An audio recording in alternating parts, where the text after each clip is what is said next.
We took a flight sponsored by Lighthawk, a conservation organization that provides flights for getting up and seeing places like the Everglades and how they may have endured the recent hurricane.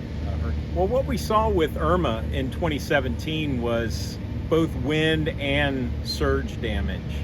The storm was a little bit closer to the coast, and we saw a lot of denuded mangroves, a lot of stripped up, scoured seagrass bottom.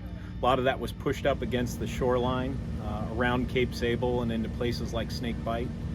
What we saw with Ian in this flight today was not as much wind damage. In fact, there was very little wind damage evidence on the mangroves and even along the shoreline. What we saw was mostly evidence of surge, a lot of water getting pushed up against the shoreline, eroding away parts of the beach.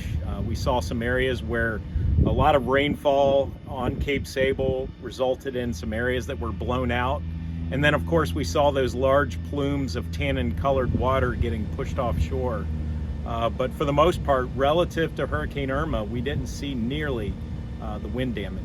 I think the Everglades fared better in Hurricane Irma, but we also saw some incidental benefits of this storm that I think we'll learn more about over time in Florida Bay, where we had algae blooms in the bay in areas that were impacted by a seagrass die-off 7 years ago.